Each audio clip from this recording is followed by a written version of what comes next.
Bendito Padre, Señor, gracias porque te podemos bendecir, Señor.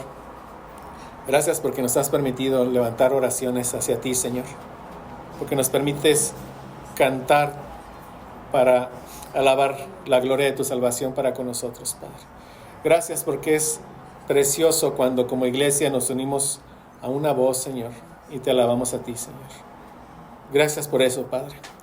Te ruego ahora que prepares nuestros corazones para recibir tu palabra, Señor. Que no regrese vacía como tú lo prometes, Señor. Que haga su obra para la cual tú la tienes preparada, Señor. Ayúdame, Señor, a poderme explicar y ayuda a mis hermanos, Señor, a poder estar atentos, Padre, porque cuando se predica tu palabra es la voz de Cristo la que aquí se escucha, Señor. Gracias, Padre, por todas las bendiciones que nos das y ponemos este tiempo en tus manos, Padre, por la sangre de Cristo. Amén. Entonces vamos a iniciar leyendo 1 de Pedro 1, 3 al 5. Dice la palabra de Dios: bendito el Dios y Padre de nuestro Señor Jesucristo, que según su grande misericordia nos hizo renacer para una esperanza viva, por la resurrección de Jesucristo de los muertos, para una herencia incorruptible, incontaminada e inmarcesible, reservada en los cielos para vosotros, que sois guardados por el poder de Dios mediante la fe, para alcanzar la salvación que está preparada para ser manifestada en el tiempo postrero. Como hemos aprendido, mis hermanos, Dios por su grande misericordia nos hizo nacer de nuevo para una esperanza viva. Y lo que esperamos es nuestra herencia, como dice el versículo 4, para una herencia. Y nuestra herencia es nuestra salvación, como dice el versículo 5, para alcanzar la salvación. Entonces, mis hermanos, yo meditaba y decía, qué apropiado que Dios llame a nuestra salvación una herencia. ¿Qué hace un hijo para recibir la herencia de un padre? Nada. Ser hijo. Ser hijo. O sea, el padre hereda a sus hijos sus posesiones. Los hijos solo tienen que extender la mano y recibirlas. Así es con la salvación. Por eso lo llama una herencia. Así es con nuestra herencia. Solo extendimos la mano y Dios tuvo misericordia de nosotros. Hablamos que cuando hablamos de la salvación podemos hablar de una salvación pasada, que fue el día en que el Señor nos hizo nacer de nuevo. Una salvación presente, que es lo que estamos viviendo. Estamos siendo preservados por el poder de Dios y alcanzaremos una salvación futura. Y obtendremos nuestra herencia completa, que es lo que vamos a estudiar el día de hoy, si Dios quiere. Hoy hemos dividido 5 puntos, mis hermanos. No se alarmen. 5 puntos. Creo que va a fluir, espero, si Dios nos ayuda, y va a ser de bendición. Primero vamos a conocer algo de la historia de nuestra herencia. ¿Sí? Todas las herencias tienen una historia. No, si yo heredo mi casa a mis hijos, quizás ellos conocen la historia porque vieron, por gracia al Señor, cómo empezamos a construir la casa. Tuvimos que pausarla por economía y luego le seguimos, nos movimos y faltaban todavía closets, pero hay una historia. Y si yo se la heredo a mis hijos, quizás platiquen la historia, no lo sé. Pero hay una historia de nuestra herencia. Entonces vamos a ver eso como el punto número 1. Vamos a ver como punto número 2, cómo llegamos a ser partícipes de nuestra herencia. Y podemos decir ahorita por la fe, y es cierto, porque Dios nos escogió, y es cierto. Pero vamos a ver con un poco más detalle cómo somos partícipes de nuestra herencia. Como número 3 vamos a ver las cualidades de nuestra herencia. ¿Sí? O sea, yo puedo escribir una casa, mira, la cualidad tiene tantas habitaciones, es de ladrillo, pero ¿cuáles son las cualidades de nuestra herencia? Como número 4, el contenido total de mi herencia. ¿Cuál es mi herencia? Y número 5, ¿cuándo voy a recibir esa herencia? ¿Sí? Son los 5 puntos que vamos a ver. Entonces por eso hemos titulado a este estudio, bendito sea Dios por nuestra herencia. El tema central es nuestra herencia. Entonces veamos el punto número 1, la historia de nuestra herencia. Miren, los israelitas del Antiguo Pacto, ellos conocían muy bien el significado de la palabra herencia. Ellos en su peregrinar por el desierto del Sinaí, ellos recordaban que Abraham había recibido una promesa de Dios. ¿Sí? Dios le había prometido a Abraham una tierra. Eso lo dice Hebreos 11:8. Por la fe Abraham, siendo llamado, obedeció para salir al lugar que había de recibir como herencia. Y salió sin saber a dónde iba. ¿Y por qué? ¿Por qué? Por la fe. Por la fe. Él recibió la herencia. Dios le quiso dar una herencia a Abraham por la fe. Y esa herencia Dios se la promete a Abraham por medio de un pacto que Dios hace con Abraham. Vean qué bonito. ¿Qué estamos aprendiendo en el estudio de los pactos? Que Dios entra en un pacto con el hombre porque lo quiere bendecir. Lo quiere llevar a una mejor vida. Cuando estudiemos más sobre Abraham, vamos a ver que Abraham estaba adorando a otros dioses. Y lo mismo que con Noé, Abraham halló gracias. Y Dios entra en un pacto con Abraham porque lo quiere bendecir. Y de una manera como increíble. Eso lo vemos en Génesis 12, del 1 al 2. Dice, pero Jehová había dicho a Abraham, vete de tu tierra y de tu parentela y de la casa de tu padre a la tierra que yo te mostraré. O sea, le quiere regalar una muchísimo mejor tierra. Dice, a la tierra que yo te mostraré. Y más aún le dice, haré de ti una nación grande. ¿Qué le está diciendo? O sea, de él va a nacer, él va a ser el padre de una nación grande. Te bendeciré y engrandeceré tu nombre y serás bendición. Entonces aquí Dios por medio de un pacto le promete a Abraham un reino muy bendecido. ¿Sí? Observen, dice, haré de ti una nación grande y te bendeciré. O sea, un reino muy bendecido es lo que le está prometiendo. Y noten lo que dice el versículo 12:3. Génesis 12:3 dice, bendeciré a los que te bendijeren, a los que te maldijeren, maldeciré. Pero ven lo que dice, serán benditas en ti todas las familias de la tierra. O sea, Abraham le está diciendo, de ti voy a hacer una nación grande. Y eso se refiere a ¿qué? Al pueblo de Israel. O sea, de Abraham, ¿quién viene? Viene Isaac. Y de Isaac viene Jacob. Jacob, ¿qué viene? Las 12 tribus. Y viene una hambruna y las 12 tribus entran a Egipto. Y se ganan 70 personas. Dios los multiplica en Egipto. Después sale una multitud, ¿no? No sabemos cuántos, 2 millones, 3 millones salen. Y entran en su éxodo. En su peregrinar por el desierto. Y hasta que entran, ¿dónde? En la tierra prometida. Entonces, esta multitud que Dios promete es el pueblo de Israel. Una nación, Israel, una nación. ¿Pero qué dice? En Abraham serán benditas todas las familias de la tierra, todas las naciones de la tierra. Entonces quiere decir que todas las familias, sean judías o no, ¿sí?, van a recibir la misma bendición que Abraham. ¿Y cuál es la bendición de Abraham? Un reino muy bendecido. Entonces quiere decir que familias de todas las naciones van a recibir un reino muy bendecido, una tierra, y van a ser una descendencia. Vamos a ver cómo se da esto. Pero ¿sí estamos notando ahí eso? Uh-huh. Entonces, sigamos con nuestra historia. Creo que estamos estudiando nuestra historia. Entonces, para que haya una nación, debe haber una tierra y debe haber ciudadanos. Por eso es que Dios le promete a Abraham una tierra, como ya vimos, y una descendencia. Esto se ve más claramente en Génesis 22:17, que es también Dios hablando con Abraham. Cuando le dice, de cierto te bendeciré y multiplicaré tu descendencia como las estrellas del cielo y como la arena que está a la orilla del mar. O sea, va a ser muchos judíos. Y a pesar de las rebeliones, de este pueblo del antiguo pacto, porque vemos, dice la palabra de Dios, que de los muchos no se agradó Dios, por eso quedaron tendidos en el desierto. La mayoría de ellos, dice. Pero a pesar de todas de esas rebeliones, de sus pecados y demás, Dios cumple lo que promete a Abraham. ¿Por qué? Porque Dios es fiel. Dios le había prometido a Abraham, te voy a una tierra, te voy a multiplicar tu descendencia y te voy a llevar a la tierra prometida. Y lo hizo. ¿Pero por qué? Por la fidelidad de Dios. ¿Sí? Porque el pueblo pecó en el camino, mucho. Pero los lleva, ¿por qué? Porque Dios lo había prometido. Y los lleva a la tierra de Canaán. Y en Hebreos 11:2, el Espíritu Santo que inspira al autor de Hebreos tiene mucho cuidado en dejar claro este cumplimiento. Cuando dice, por lo cual también de uno, y ya casi muerto, es Abraham. Abraham tenía 100 años cuando nace Isaac. Y si recordamos, Sara era estéril.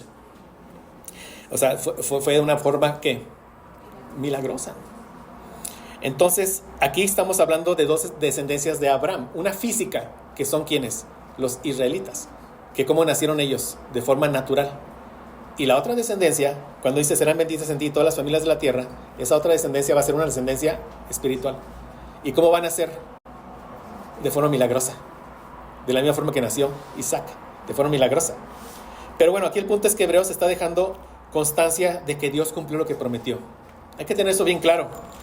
En Josué 21:45 dice, no faltó palabra de todas las buenas promesas que Jehová había hecho a la casa de Israel. ¿Y qué dice?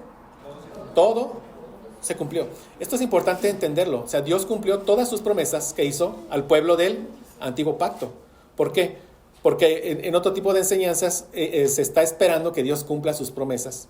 Y por eso muchos de los ojos se van a lo que está ocurriendo en la Palestina de hoy. ¿Sí? O sea, sí pasa algo y están los ojos ahí, pero ese pueblo ya tuvo su tiempo, como vamos a ver. El pueblo del antiguo pacto tuvo un gran propósito y ya tuvo su tiempo. No faltó palabra de todas las promesas que Jehová había hecho a la casa de Israel. Todo se cumplió. Y vean, 1 Reyes 4:25 dice, y Judá e Israel vivían seguros, cada uno debajo de su parra, debajo de su higuera, desde Dan hasta Beerseba, todos los días de Salomón. O sea, los israelitas se multiplican, reciben su herencia en la tierra de Canaán. En la tierra prometida ya gozaban de su propia posesión, se sentaban bajo su propia higuera, ¿sí? Disfrutaban del fruto de su propia viña. O sea, después de su peregrinar por el desierto ya habían recibido su herencia. ¿Y para qué nos deja esto el antiguo pacto? ¿Qué tiene que ver con nosotros? Como veremos, cuando vemos la historia del antiguo pacto, siempre esas cosas materiales apuntan a bendiciones espirituales. Nosotros somos el pueblo del nuevo pacto. Si vemos la fidelidad de Dios aquí, que peregrinaron por el desierto y que al final llegaron ¿a dónde? A su herencia, quiere decir que nosotros estamos en un peregrinaje por este desierto, que es el mundo caído. Estamos en un peregrinaje, por eso nos llama Pedro, extranjeros y peregrinos. Y Dios fue fiel, vemos, Dios es fiel, pero lo vemos por los hechos. Es fiel, o sea, llevó a su pueblo por sus promesas, al pueblo del antiguo pacto, ¿a dónde? A la tierra prometida. Entonces quiere decir que al pueblo del nuevo pacto, que somos la iglesia, nos va a llevar a nuestra tierra prometida. Pero nuestra es una gloriosa, una celestial. ¿Sí lo ven? Entonces vemos tanta bendición que es para nosotros en el Antiguo Testamento. Y como veremos unas semanas después, el mismo Pedro nos lo dice. O sea, todas esas bendiciones eran para nosotros. O sea, no somos como un plan B de Dios, como también a veces se enseña. Nosotros somos el único plan. Ni siquiera somos en Cristo y su iglesia el único plan que Dios ha tenido. Pero para eso nos, al ver todas estas cosas, regocíjate, porque ves tú lo que Dios está haciendo contigo, te está llevando ¿por qué? Por este desierto, y te va a llevar ¿a dónde? A una tierra prometida. Pero dice aquí en 1 Reyes 4:25 algo bien importante. Dice, todos los días de Salomón. Miren, ya estaban seguros en su tierra, ya habían sido multiplicados y estaban ¿qué? Bajo su rey. O sabemos que Dios cumple todo lo que prometió a Abraham cuando le dijo, haré de ti una nación grande y te bendeciré. Y era una nación grande, muy bendecida, estaban ya bajo su rey. Pero en el antiguo pacto encontramos condiciones. Y como comentamos en la mañana, cuando vemos esas condiciones del antiguo pacto, aunque ellos querían obedecer o pensaban que podían obedecer, pero esas condiciones finalmente apuntaban ¿a quién? Al único que las podía obedecer, ¿quién es? Nuestro Señor Jesucristo. Entonces vean las condiciones que tenía este rey, el rey Salomón. Dice, 1 Reyes 9, 4 y 5. Y si tú anduvieres delante de mí como anduvo David tu padre. Salomón fue un hijo de David, en integridad de corazón y en equidad, haciendo todas las cosas que yo te he mandado. Tomen nota de esto, haciendo todas las cosas que yo te he mandado. Que Dios le ha mandado ¿a quién? Al rey. Guardando mis estatutos y mis decretos. O sea, el rey debía obedecer toda la ley. Aparte tenía ciertas cosas que vemos en Deuteronomio. O sea, Dios le había dejado que cada rey de Israel debía hacer una copia. Él debía hacer una copia de todo el Antiguo Testamento. Debía leerlo todos los días de su vida y debía enseñarlo al pueblo. O sea, el rey debía obedecer la ley de Dios y debía hacer que el pueblo obedeciera la ley de Dios. Era parte de los mandatos que eran exclusivos ¿para quién? Para el rey. De tal forma que si el rey era desobediente, ¿qué iba a pasar con todo el pueblo? Lo iba a arrastrar. Y si el rey era obediente, ¿qué pasaba con todo el pueblo? Lo iba a llevar a bendición. Entonces este rey es una cabeza federal. Era la cabeza federal. O sea, como le iba al rey, le iba al reino, le iba a todos. Por eso dice, todas las cosas que te he mandado. Y guardando mis estatutos y mis decretos. Claro que en estos estatutos y decretos está la ley moral de Dios, los 10 mandamientos. Y toda una serie de leyes que se derivan de los 10 mandamientos. Están ahí. Pero, ¿qué le dice? Si obedeces, ¿qué va a hacer Dios? Versículo 5. Si obedeces, ¿qué dice? Yo afirmaré el trono de tu reino sobre Israel para siempre. Si obedeces. Si obedeces. Entonces, ya eran un reino. Noten esto. Dios ya había cumplido la promesa hecha a Abraham para la descendencia física. Ya eran un reino. Ya están ¿dónde? En la prometida. Ya están en la tierra prometida. Ya son muchos. Ya están bajo su rey.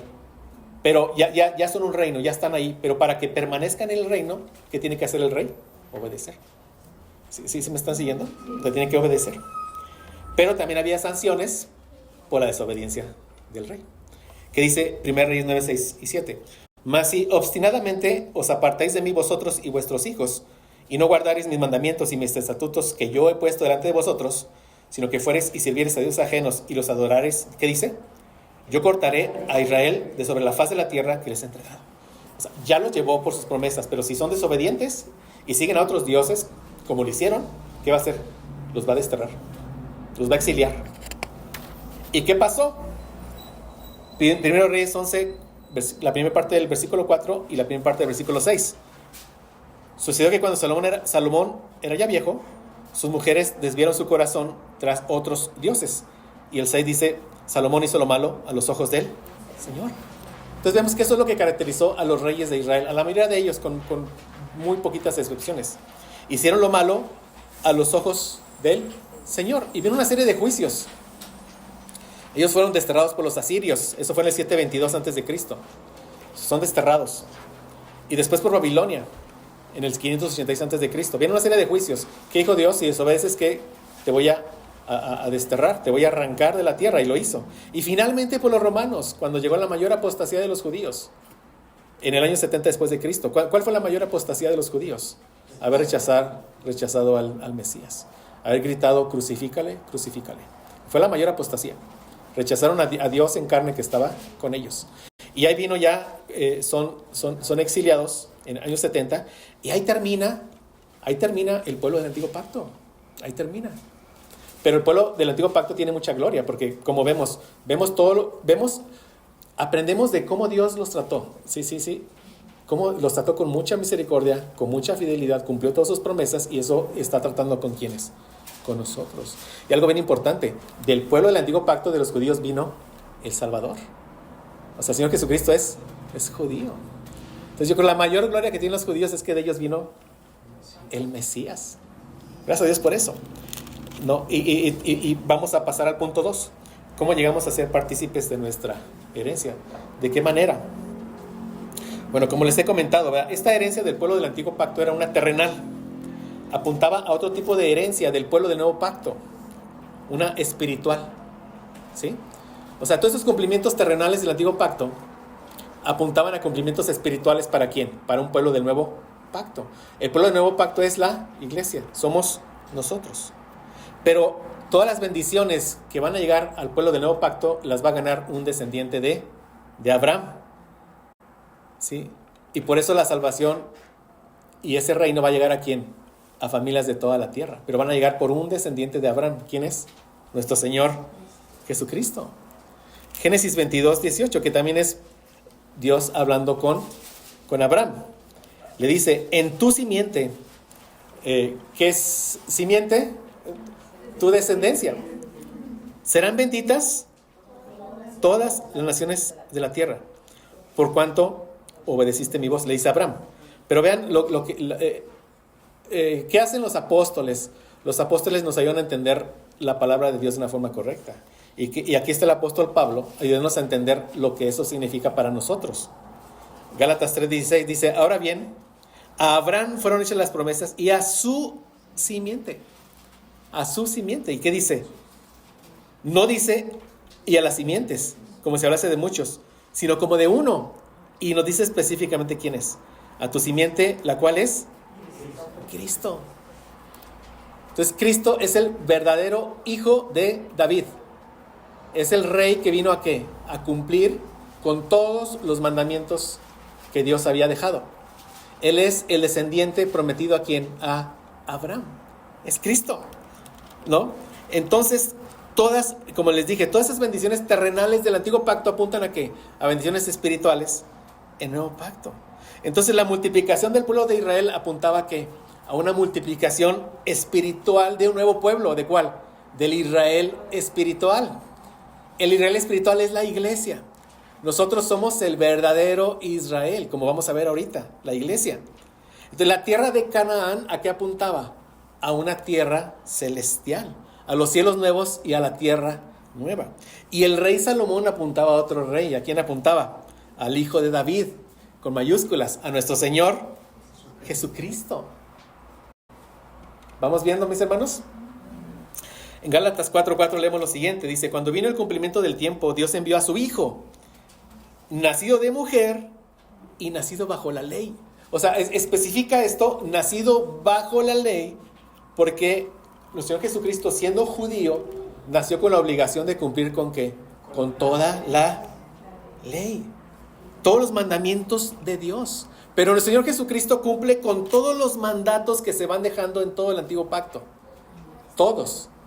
Desde Adán hasta David. Se dejan muchos mandamientos. Pero aparte, y como comenté, esos mandamientos no los podía cumplir el ser humano porque está caído. Todos esos mandatos que vamos viendo a lo largo de todo el Antiguo Testamento, siempre que veas mandatos, piensa en ¿quién? En Cristo, en el único que los cumplió. Pero aparte, Cristo recibió otros mandamientos de su Padre. ¿Cuándo recibió Cristo esos mandamientos de su Padre? Antes de la fundación del mundo. Muchos mandamientos. Vamos a ver uno de ellos. Juan 10, 17 a 18, está más adelante. Dice, por eso me ama el Padre. ¿Quién está hablando? El Señor Jesucristo. Porque yo pongo mi vida para volverla a tomar.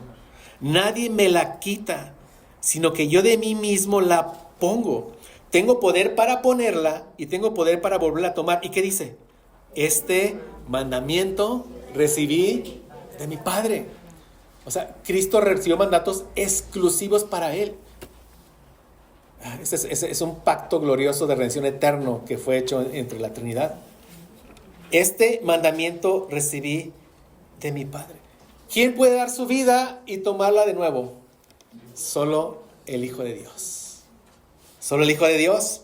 ¿Y por qué lo hizo? Porque Dios desde antes de la fundación del mundo le dio al Hijo un pueblo. Pero ese pueblo es un pueblo pecador. Y le dijo, va a ser tu esposa, sálvala. ¿Y cómo la va a salvar? Dando su vida por ella. Y aquí estamos. Porque Cristo recibió ese mandamiento del Padre desde antes de la fundación del mundo. Él nació bajo la ley. Y lo deja bien claro. Mateo 5:17, dijo el Señor Jesús, no penséis que he venido para abolir la ley de los profetas. No he venido para abolir, sino para cumplir. Jesús, siendo la simiente prometida a Abraham y siendo el verdadero hijo de David, obedeció la ley, todo lo que se ha dejado y aparte lo que Dios le mandó desde antes de la fundación del mundo. Amén. Entonces, todas las familias de la tierra, sean judías o mexicanas o colombianas, coreanas, chinas, van a recibir la misma bendición que Abraham recibió. ¿Cuál es la bendición? Un reino muy bendecido. Pero van a recibir un reino que no es físico. Un reino que es ¿qué? Espiritual. Y lo van a recibir por la misma razón que Abraham lo recibió. Por la fe. ¿Sí? Por la fe Abraham salió de su tierra a la tierra que Dios le mostró. ¿Y nosotros cómo vamos a recibir ese reino? Por la fe. Pero es un reino espiritual. ¿Sí? Por eso recuerda lo que vimos en Génesis 12:3. Bendeciré a los que te bendijeren, a los que te maldijeren maldeciré, y serán benditas en ti todas las familias de la tierra. Entonces los hijos físicos de Abraham, que es el Israel étnico, recibió una herencia terrenal. De la misma forma, los hijos espirituales de Abraham, que es la iglesia, vamos a recibir una herencia celestial, espiritual. Gálatas 3:6-8. Así Abraham creyó a Dios y le fue contado por justicia. Sabe por tanto que los que son de fe, estos son hijos de Abraham. Pero de fe ¿en quién? En Jesucristo, en la simiente prometida. Estos son ¿qué? Hijos de Abraham. Si tú y yo hemos puesto nuestra fe en Cristo, somos hijos de Abraham por la fe. Somos verdaderos israelitas. Entonces por eso Abraham fue tan bendecido que es el padre de dos descendencias. Una física, que es el Israel étnico, y una espiritual, que es la iglesia. El Israel espiritual. Y dice el versículo 8, Gálatas 3:8. Y la escritura previendo que Dios había de justificar por la fe a los gentiles. ¿Quiénes son los gentiles? Todos los que no son judíos. Aquí está nombrando a todas las naciones de la tierra. Pero previendo que Dios, o sea, el plan de Dios siempre ha sido que la salvación llegue a personas de toda tribu, lengua y nación. Y lo podemos ver. Hoy, en este día, domingo, se está predicando el evangelio en muchas iglesias a lo largo de todo el mundo. Amén. Pero vean lo que dice. Dio de antemano la buena nueva a Abraham. ¿Qué es buena nueva? El evangelio. Dios le dio el evangelio a Abraham. Dios le predicó el evangelio a Abraham. ¿Cómo se lo predicó? Cuando le prometió un reino muy bendecido y le dijo, y de ti va a venir aquel que te va a traer a ti la salvación eterna y un reino espiritual. Diciendo, en ti serán benditas todas las naciones. Entonces, Abraham, ¿por qué fue salvo? Vio la sombra de Cristo, lo que estamos viendo. ¿Sí lo ve? Entonces, vean, cuando leemos allá en 1 Reyes 4:25, que lo leímos, y Judá e Israel vivían seguros, cada uno debajo de su parra y debajo de su higuera, desde Dan hasta Berseba, todos los días de Salomón, podemos ver que cada uno de los que formamos la iglesia, por nuestra fe en Cristo, tendremos nuestra parra y nuestra higuera en nuestra tierra celestial. Todos los días. Pero no de Salomón, sino ¿de quién? De Jesucristo. Es decir, disfrutaremos nuestra herencia por toda la eternidad. ¿Por qué? Porque nuestro Señor vive. Porque Él vive y vive para siempre. ¿Sí lo ven, mi hermano? Digo, no sé, que Dios le ayude, pero es glorioso. Entonces, ¿cómo llegamos a ser partícipes de nuestra herencia? Porque ese era el plan redentor de Dios desde la eternidad. Su plan que vemos desarrollándose desde el Génesis y va avanzando, siempre apuntaba a nuestro glorioso Señor Jesucristo y a nosotros en Cristo, a la iglesia unido a Cristo, a la esposa de Cristo. Siempre apuntaba a la cabeza, pero apuntaba al cuerpo. Siempre apuntaba al pastor y apuntaba a las ovejas. En Cristo estamos nosotros, siempre hemos estado ahí, dicen los teólogos, como un misterio. Un misterio es algo que se va revelando poco a poco. Nuestro misterio es Cristo revelado completamente y nosotros en Cristo. Entonces recibimos una herencia por la fe. Y vamos a ver las cualidades de nuestra herencia, que es el punto 3. Dice 1 Pedro 1:4, ¿verdad? Dice, una herencia incorruptible, incontaminada, inmarcesible, reservada en los cielos para vosotros. Aquí los teólogos comentan que Pedro no puede describir nuestra herencia, o sea, no puede describir lo que es celestial, lo que es eterno, lo que es glorioso. Y al no poder describirlo, lo describe en términos de lo que no es. Por eso dice que es incorruptible, incontaminada e inmarcesible. O sea, que sea incorruptible quiere decir que es inmortal, es lo que quiere decir, que no se acaba. Entonces, nuestra herencia, que es nuestro tesoro, es indestructible, dura para siempre. ¿Sí? No está sujeto a la muerte ni a la destrucción, no se corrompe, no se descompone, no puede perecer, es inmortal, es eterno. Es lo que nos está diciendo aquí el apóstol Pedro. También dice que es incontaminada. O sea, nuestra herencia es inmaculada, es pura. O sea, no se mancha, no se contamina por el pecado. ¿Sí? No está manchada por el pecado ni por ningún tipo de mal. Esa es nuestra herencia. Nos dice que es inmarcesible. Esto habla de cuando la flor se marchita y pierde su belleza. Nos dice que nuestra herencia nunca va a perder su belleza, nunca se va a marchitar. ¿Sí ven cómo la está describiendo el apóstol Pedro para nosotros? Esa herencia que tenemos. Entonces, nuestra herencia es inmortal, que es eterna, no está manchada por el mal, no hay pecado, es santa, no se marchita, no puede perder su belleza. Y además Pedro dice que nuestra herencia está reservada. Esta palabra reservada es guardada, custodiada, bien protegida, bien vigilada. resguardada en los cielos para vosotros. Describe los cielos como una fortaleza. Y esto mismo nos dijo Jesús.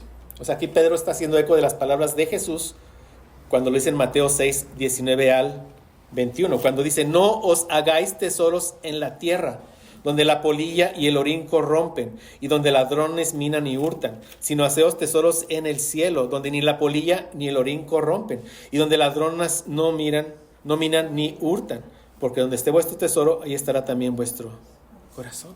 Cualquier posesión terrenal que tú tengas, la que sea, está sujeta a la corrupción y termina por perecer, por morir, por descomponerse, por ya no servir. Pero nuestra herencia eterna está guardada en completa seguridad por el Dios de los cielos, en una fortaleza indestructible, eterna, no se contamina, no se marchita. Esa es nuestra herencia. Y ve, no perdamos.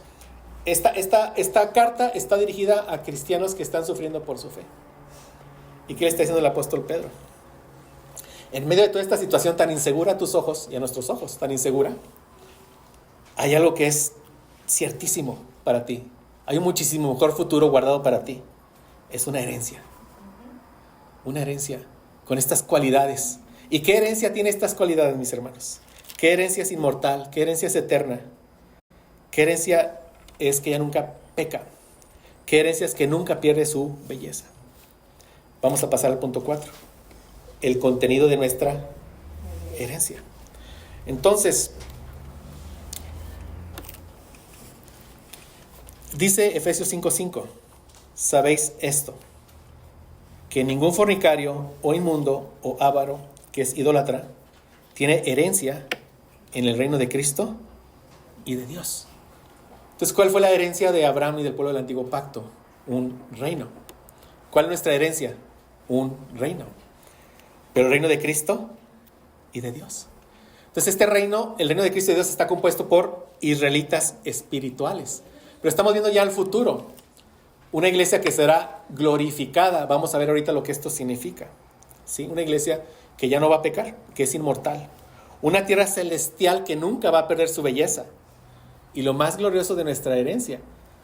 Si en el pueblo del antiguo pacto había una tierra, descendientes y un rey, ¿qué hay en nuestra herencia? Cuerpos, una tierra y un rey. Cristo es nuestra herencia. Lo vamos a ver por la palabra de Dios también ahorita. O sea, nuestro Rey Celestial, nuestro Señor Jesucristo glorioso, eterno, santo, Él es nuestra herencia. Vamos a ver el primer punto de nuestra herencia, del 4, estos cuerpos glorificados. Y yo le pregunto a mi hermano, ¿usted anhela tener un cuerpo, o anhela tener este cuerpo, este mismo cuerpo, pero que ya no peque? O sea, piénselo, que ya no se enferme, que no se marchite, que no envejezca, pero lo más importante, que ya no cometa ningún pecado, que ya no ofenda a Dios de ninguna manera. ¿Usted anhelaría tener este mismo cuerpo, pero con esas cualidades? Yo espero que todos digamos sí. Bueno, pues esa es tu herencia segura. Un cuerpo glorificado. Y la glorificación de nuestro cuerpo es necesaria, y es importante entender esto, es necesaria para poder heredar todo lo demás. Es necesario que mi cuerpo sea glorificado para poder heredar una tierra glorificada y a mi Rey glorificado. O sea, hay un propósito del por qué Dios nos va a glorificar mi cuerpo. ¿Para qué? Para heredar mi herencia. Es decir, la glorificación de mi cuerpo es parte de mi herencia, pero es necesaria para poder recibir toda mi herencia completa. Mire, ahí lo tiene. 1 Corintios 15:50. Pero esto digo, hermanos, que la carne y la sangre no pueden heredar el reino de Dios. O sea, aquí está hablando de este cuerpo, de nosotros, como lo tenemos. Ni la corrupción, o sea, lo que se corrompe, hereda la incorrupción, o sea, lo incorruptible. Entonces, en este presente siglo malo, que así lo describe la Biblia, o sea, en esta historia que estamos viviendo, les dice presente siglo malo, ¿sí? La iglesia que somos nosotros seguimos pecando, ¿sí? O sea, la carne sigue en nosotros, esa inclinación a pecar sigue en nosotros, pero gracias a Dios que nos está santificando de manera progresiva y que por su poder nos está preservando. Pero bueno, En el siglo venidero, o sea, la palabra divide todo el tiempo en dos. El presente siglo malo, que es este, y el siglo venidero, en dos. Este presente siglo malo hay maldad, hay corrupción, hay muerte. En el siglo venidero ya no hay más llanto, ya no hay dolor, ya no hay muerte, ya no hay corrupción, ya no hay pecado. Entonces, ¿cuál es el siglo venidero? La eternidad, la gloria eterna con Dios. ¿Sí? 2 siglos. Y no hablo de 100 años y 100 años, 2 siglos, 2 eras, 2 etapas. Presente siglo malo, que es como lo vemos. Malo, pecado, etcétera. Nosotros mismos gemimos, o sea, nos duele pecar. Siglo venidero, ya no hay pecado, ya no hay llanto, ya no hay dolor, ya no hay ladrón, ya no hay polilla. Es la gloria eterna. 2 siglos. Entonces, para poder heredar aquel reino, ¿qué necesitamos? Que mi cuerpo sea ¿qué? Glorificado. Glorificado. ¿Sí? Primera los Corintios 15:53. Por eso nos dice, es necesario que esto corruptible se vista de incorrupción y esto mortal se vista de inmortalidad. ¿Por qué es necesario? Para heredar lo incorruptible y lo inmortal. ¿Sí ven la lógica? Entonces, dice Efesios 5:5, porque sabéis esto, y ya lo que leí, ningún fornicario, inmundo, avaro, que es idólatra, tiene herencia en el reino de Cristo y Dios. Y Cristo, ¿verdad? Por su obediencia y su muerte, Él ganó para nosotros cuerpos glorificados. ¿Por qué son necesarios? Para poder habitar en una tierra que es glorificada. ¿Sí, mis hermanos? Ahora, fuimos creados del polvo de la tierra, ¿cierto? Eso dice Génesis y la palabra de Dios y decimos amén. Es cierto. O sea, fuimos creados para vivir en esta tierra, para respirar el aire de esta tierra, ¿cierto? Para comer los frutos de esta tierra. Y si estos cuerpos van a ser los mismos, pero glorificados, ¿le haría sentido si yo le digo que van a vivir en esta misma tierra, pero glorificada? Y le pregunto, ¿le haría sentido? Simplemente como una pregunta ahorita. Bueno, vamos a pasar a una tierra glorificada, que es la otra parte de ¿qué? De nuestra herencia, ¿sí? Y le hago aquí otra pregunta. O sea, ¿usted le parece que esta tierra, entendiendo la creación de Dios, es bella? O sea, ve sus atardeceres, sus bosques, su clima, sus frutos. Es bella, pero está contaminada y maldecida por el pecado. Produce espinos y cardos. Y es una tierra que está muriendo. Ahora, ¿se imagina viviendo en esta misma tierra, pero que nunca pierda su belleza, que nunca se marchite, que sea eterna, que aquí ya no habite ni pecado ni cosa inmunda? ¿Le gustaría vivir en esta tierra, pero glorificada y con cuerpos glorificados? ¿Será que eso es lo que las Escrituras nos enseñan, mis hermanos? ¿Será eso? ¿Que vamos a heredar esta tierra, pero glorificada? Es importante entender eso. ¿Por qué? Tenemos una idea.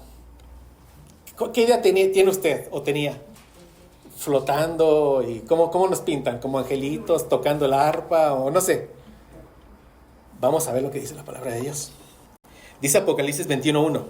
Vi un cielo nuevo y una tierra nueva, porque el primer cielo y la primera tierra pasaron y el mar ya no existía más. El mar es una referencia a la maldad, si estudiamos Apocalipsis, que lo vamos a estudiar en unos 14 años, mis hermanos.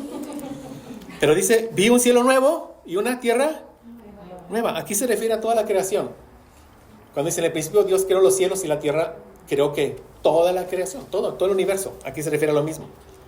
Ahora, si el Nuevo Testamento fue escrito en el idioma más preciso que se conoce hasta el día de hoy, es el griego koiné. Ya está en desuso.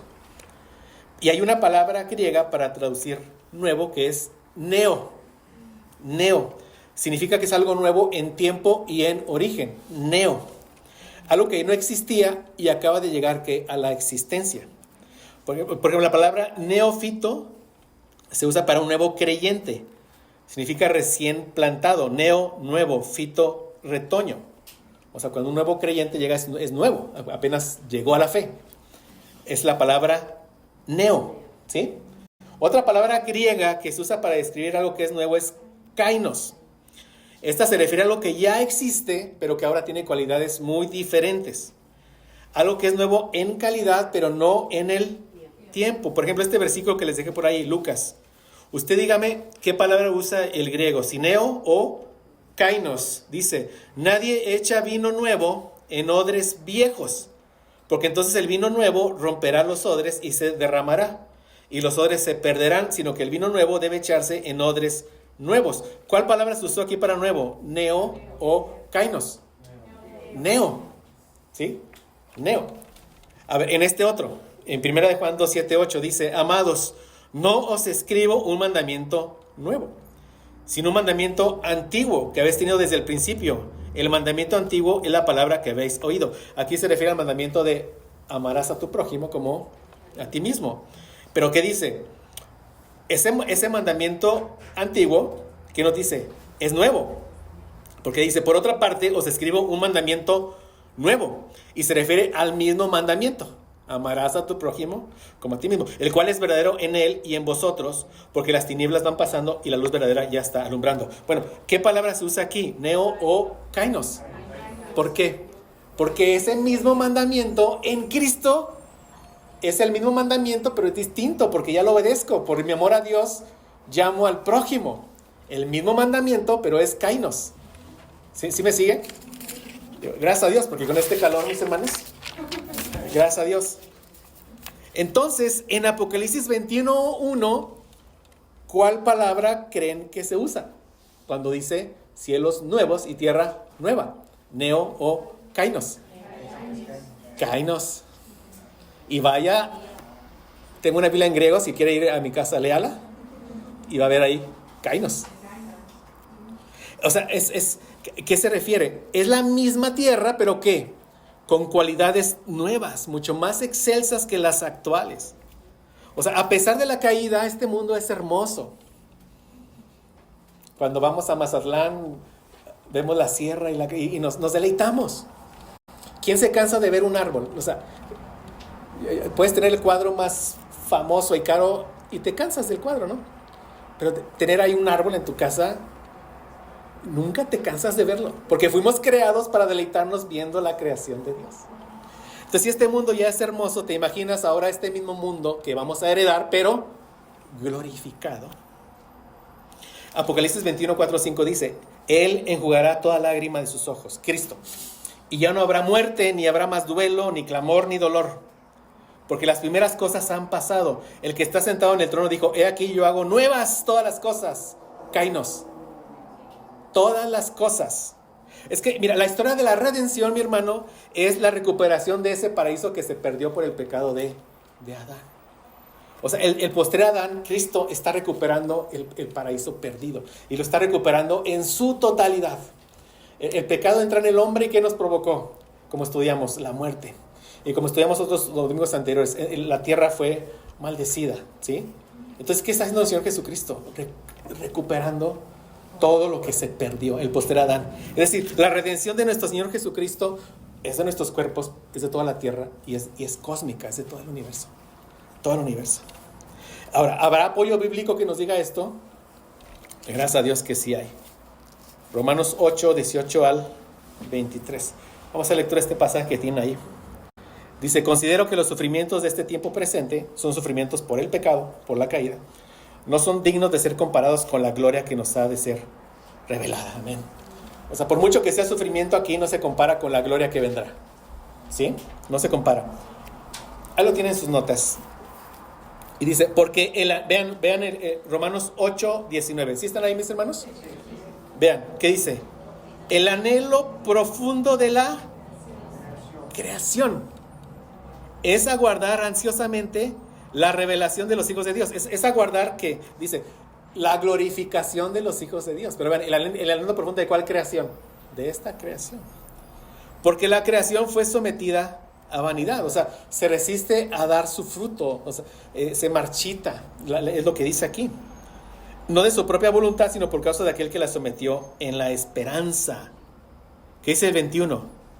De que la creación misma será también liberada de la esclavitud de la corrupción a la libertad de la gloria de los hijos de Dios. ¿Qué nos está diciendo? Que esta creación será que glorificada, de la misma forma que nuestros cuerpos serán que glorificados. Y dice el 22, pues sabemos que la creación entera aún gime y sufre dolores de parto hasta ahora.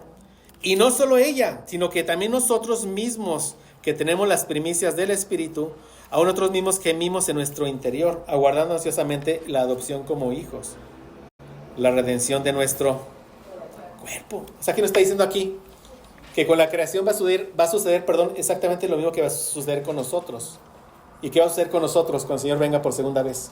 Nos va a dar cuerpos glorificados. Y son estos mismos cuerpos, pero ya sin pecado, sin enfermedad, sin muerte, ya no envejecen. ¿Sí? Juan 20:27, Jesucristo resucitado. ¿Qué le dijo a Tomás? Acerca aquí tu dedo y mira mis manos. Extiende aquí tu mano y métela en mi costado. Y no seas incrédulo, sino creyente. ¿En cuál cuerpo resucitó nuestro Señor Jesucristo? Pero glorificado. Mismo cuerpo, pero glorificado. ¿En cuál cuerpo vamos a resucitar nosotros? Este mismo, pero nos vamos a conocer allá.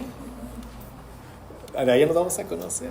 Pero en la plenitud de nuestra vida y así eternamente y para siempre. Muy bien. Entonces, esta creación no anhela ser como aniquilada, sino anhela que ser que glorificada. ¿Vamos bien, mis hermanos? Y con esto podemos, y tiene mucho más sentido muchos pasajes, mis hermanos. Por ejemplo, dice el Salmo 37:22, los que son bendecidos por el Señor poseerán la tierra. ¿Usted ha sido bendecido por el Señor?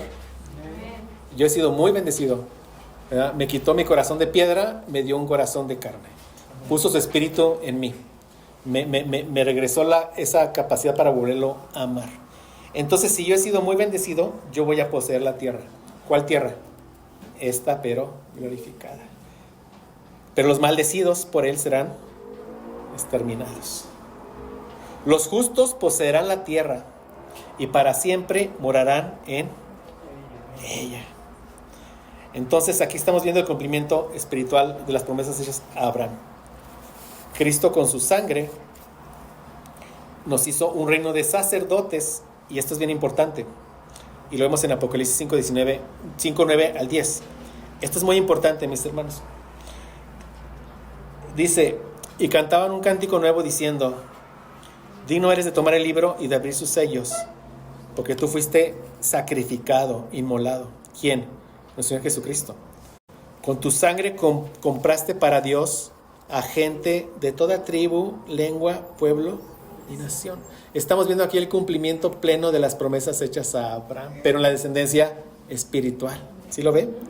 Y los has hecho, que dice, un reino y sacerdotes. Esta palabra es bien importante para nuestro Dios, sacerdotes, y reinarán sobre la tierra. Ok, pero aquí quiero que pongan nota en sacerdotes. Más adelante en Pedro viene 2 enseñanzas de sacerdocio y vamos a hablar con detalle. Pero ahorita quiero que sepa que usted es parte de un reino de sacerdotes, como dice aquí. Y pasamos a la parte más importante de nuestra porción, que es un rey glorificado. ¿Cómo va, mi hermano? ¿Quiere agarrar aire?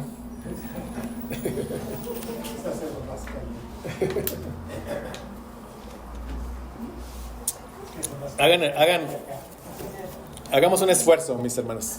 Tratamos de seguir poniendo aquí. Sé que lo están haciendo, pero miren, ¿qué dice Josué 13:33? 13:32 y 33 dice, esto es lo que Moisés repartió en heredad en los llanos de Moab, al otro lado del Jordán, de Jericó al oriente. Mas a la tribu de Leví no dio Moisés heredad.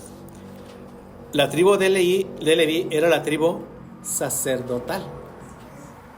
¿Y qué le dice? Jehová Dios de Israel es la heredad de ellos. Entonces, la tribu sacerdotal, ¿cuál es la herencia? Dios. Y si nosotros somos un reino de sacerdotes, ¿cuál es nuestra herencia? Es Dios. Es Dios. Por eso, qué importante entender que el pueblo del antiguo pacto apuntaba a bendiciones de nosotros del nuevo pacto. Con toda seguridad podemos decir que nuestra porción es Cristo. Dios nos dio a su Hijo. Gracias a Dios. Él es mi porción. Y mediten esto porque Él es mi porción, es mi heredad. Pedro, en 1 Pedro 2:9, que veremos con detalle si Dios quiere, dice: más vosotros, refiriéndose a la iglesia, sois linaje escogido. ¿Y qué dice? Real sacerdocio. Allá veremos si Dios quiere todo lo que esto significa. Una nación santa y demás. Entonces, ¿quién es nuestro sumo sacerdote, mis hermanos? Nuestro Señor Jesucristo. Él ofreció un sacrificio una vez y para siempre. Entró al lugar santísimo y el sacrificio fue su propia vida. Amén. Y si estamos unidos a Cristo, nuestra identidad nos la da Cristo. Si Él es sumo sacerdote, nosotros somos sacerdotes. Y somos sacerdotes, entonces mi herencia, ¿quién es? Cristo. Cristo. El Salmo 16:5 dice: Jehová es la porción de mi herencia. Salmo 73:24-26. Me has guiado según tu consejo, y después me recibirás en gloria. ¿A quién tengo yo en los cielos sino a ti? Fuera de ti nada deseo en la tierra. Mi carne y mi corazón desfallecen, mas la roca de mi corazón y mi porción, mi herencia, es Dios para siempre. Entonces, mi herencia completa, ¿cuál es? Cuerpo glorificado, para poder vivir en una tierra glorificada y para poder estar con mi Rey glorificado para siempre. Es mi herencia completa. Y pasamos al último punto, mis hermanos. Ahora nos viene un poquito más rápido. ¿Cuándo la vamos a recibir nuestra herencia? Hay muchas interpretaciones escatológicas. Una dice, y yo cuando comento esto lo digo para beneficio de los que estamos aquí. ¿No? O sea, una que dice que viene el Señor Jesucristo y después viene una tribulación, son de las más populares. Después, al final de esa tribulación de 7 años, vuelve a venir el Señor Jesucristo, o sea, su segunda venida en 2 etapas, y empieza un milenio terrenal. Y después de ese milenio terrenal termina, entonces hasta allá empieza el reino eterno. Okay. En la interpretación escatológica que nosotros tenemos, son 2 siglos: presente siglo malo y ¿qué? Siglo venidero. Quien divide los 2 siglos es la venida de nuestro Señor Jesucristo. Entonces, cuando Él venga por segunda vez, Él va a glorificar nuestros cuerpos. Y de ahí vamos ¿a dónde? A la vida eterna. Ya no hay más. Ya no hay más. O sea, ¿por qué es necesario que este cuerpo sea glorificado? Para poder habitar ¿qué? La vida eterna. O sea, este cuerpo no va a ser glorificado para vivir en esta tierra, que no es, pues para eso sigue este mismo cuerpo. Sí, sí. Y quien no está glorificado no va a pasar a la otra vida, solo el cuerpo glorificado. Es decir, en nuestra escatología es el presente siglo, viene Cristo, juicio para los impíos, salvación para los creyentes, cuerpo glorificado, tierra glorificada, y después ¿qué? El siglo venidero, la vida eterna. Esa es la escatología. Así de sencilla. Vamos a leer aquí lo que dice 1 Tesalonicenses 4:13-17. Tampoco queremos, hermanos, que ignoréis acerca de los que duermen. Y miren, ¿cuál es el propósito de toda esta enseñanza? Darnos esperanza. O sea, la iglesia está sufriendo por su fe. Si hubiera una persecución hoy en día aquí en Durango, estar escuchando todo esto no nos despegaría un poquito los ojos de lo que estamos viviendo y pondría nuestra mirada ¿en quién? En nuestro Redentor, en Cristo. Es el propósito. El propósito del apóstol Pedro, al mencionarnos de nuestra herencia incorruptible, inmarcesible, ¿no? Reservada en los cielos para nosotros, es que danos esperanza. El propósito del apóstol Pablo con este pasaje es el mismo, porque están pasando del judaísmo al cristianismo. O sea, fue una transición que no fue fácil, y de repente están muriendo familiares. Ellos tienen toda la fe en que el Señor Jesucristo viene por segunda vez y se están preguntando, oye, mi familiar muerto, ¿qué va a pasar con él? Entonces el apóstol les explica esto para darles ¿qué? Esperanza. O sea, el propósito del apóstol Pablo no es darles una clase de escatología. ¿Cuál es el propósito? Darles esperanza. Ese propósito de todo esto es que tener esa esperanza viva que nos habla Pedro. Entonces tampoco queremos, hermanos, que ignoréis acerca de los que duermen. Así se les llama a los que mueren en Cristo. Su cuerpo está dormido. Es un término que se usa para ellos. Dice, para que no os entristezcáis como los otros que no tienen esperanza, como aquellos que mueren sin Cristo. El que muere sin Cristo, su cuerpo está descomponiéndose, pero está esperando que el juicio venidero y ser lanzado al lago de fuego. Pero el que duerme en Cristo, ¿qué está esperando? La resurrección del cuerpo. ¿Y su alma dónde está? Con Cristo. ¿Qué le dijo al ladrón de la cruz? De cierto te digo que hoy estarás conmigo en el paraíso. Si hoy morimos en Cristo, mi alma de inmediato se va a la presencia de Dios. Y mi cuerpo, donde quiera que lo pongan, va a estar dormido, ¿no? Entonces dice, tampoco queremos, hermanos, que ignoréis acerca de los que duermen, para que no os entristezcáis como los otros que no tienen esperanza. Porque si creemos que Jesús murió y resucitó, ¿y tú lo crees, mi hermano? Amén. ¿Crees que Jesús murió y resucitó? Dice, así también traerá Dios con Jesús a los que durmieron en Él. Ve qué precioso, cómo nos describe la Escritura, cómo describe a aquellos cristianos muertos, están durmiendo en Cristo. Y dice el 15, por lo cual os decimos esto en palabra del Señor, que nosotros que vivimos, que habremos quedado hasta la venida del Señor. Y aquí no es que el apóstol Pablo pensara que él iba a vivir hasta que llegara Jesús, sino lo ve como una posibilidad. Es decir, en todos nosotros como cristianos está la posibilidad que en mi vida llegue el Señor Jesucristo. En mi vida. Es lo que está diciendo aquí. Y también otros pasajes que no veré por causa del tiempo, también Pablo dice, y los que muramos, porque también ve la posibilidad de que muera. O sea, Pablo se incluye él mismo entre los que mueren y entre los que viven. ¿Por qué? Porque está hablando de las posibilidades. En otros está la posibilidad de que muramos antes que venga Cristo, ¿sí? Pero también está la posibilidad de que Cristo venga cuando estemos vivos. Es una posibilidad, ¿sí? Es lo que habla aquí. Entonces dice, por eso dice, nosotros que vivimos, o sea, en ese entonces estaban vivos. Y había la posibilidad de que Cristo viniera mientras estuvieran, en vida. Que habremos quedado hasta la venida del Señor, no precederemos a los que durmieron. Porque el Señor mismo, con voz de mando, con voz de arcángel y con trompeta de Dios, descenderá del cielo. Y los muertos en Cristo resucitarán primero. Luego nosotros los que vivimos, los que hayamos quedado, seremos arrebatados juntamente con ellos en las nubes, para recibir al Señor en el aire, y así estaremos siempre con el Señor.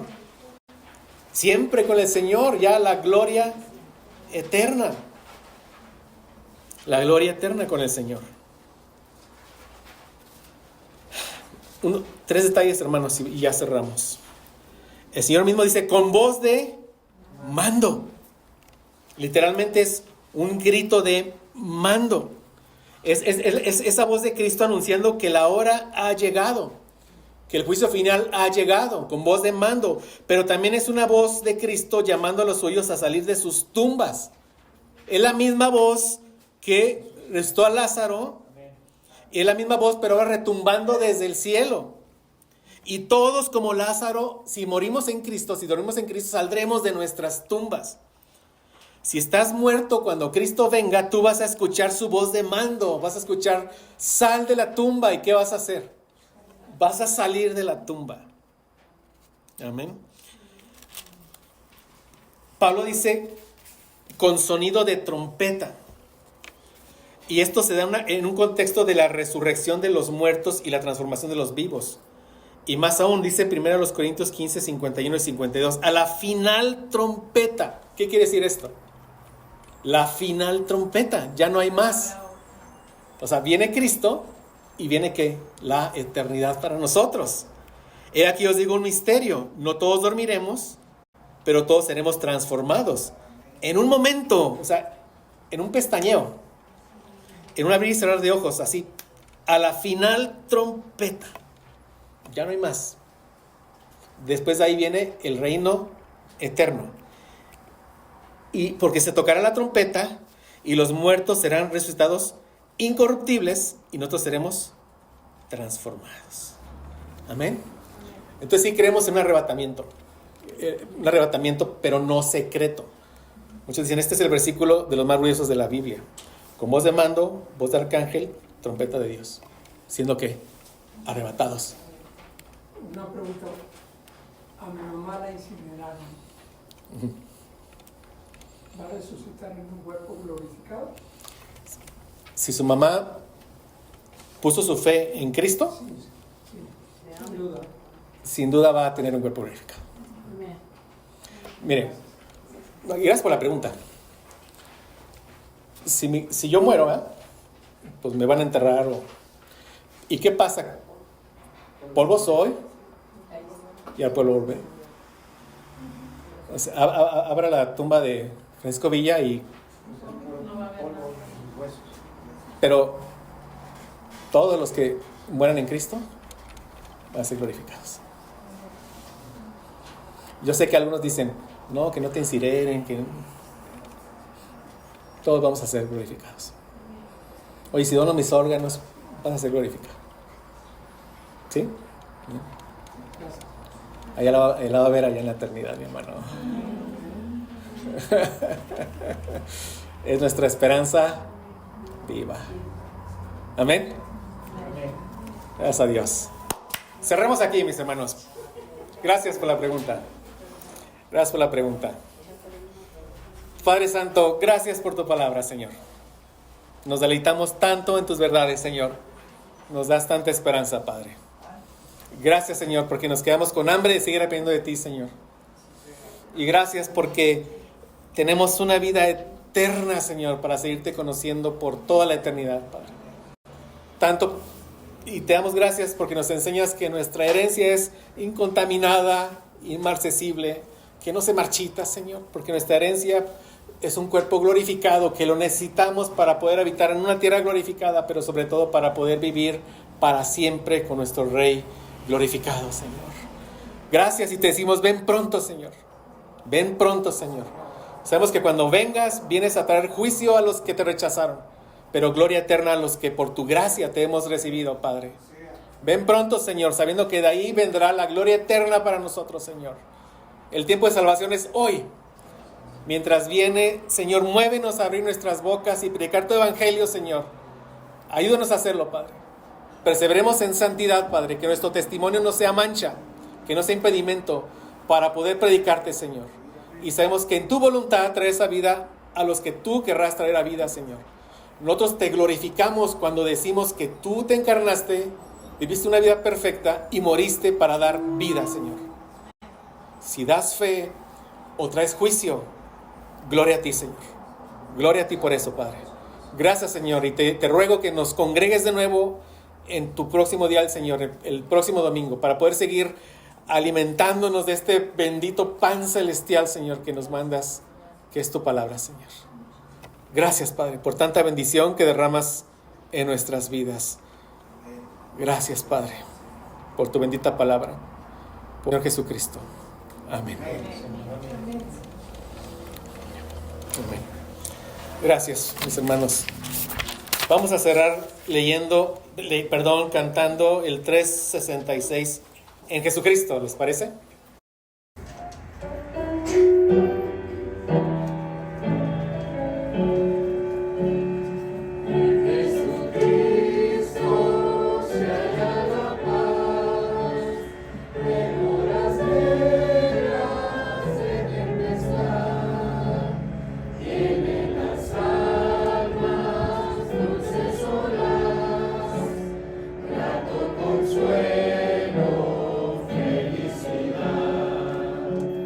Gloria cantemos al Redentor.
Dios mediante, nos vemos el próximo domingo.